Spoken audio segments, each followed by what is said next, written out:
Hau da, entzuten dudan soinu betikoa. Gero estaltzen dute kontuz lapikoa. Arrapa ez dezadan geheli egosia, eta beren janaritik asenik gozea.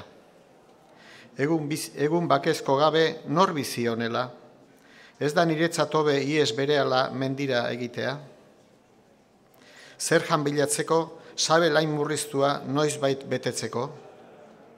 Katuak bere asmoa hartu zuen laister, eizan harrapatzeko oilagor eta eper, basosatorrak eta erbi gaztetxoak, birigarro zozoak beste txoritxoak.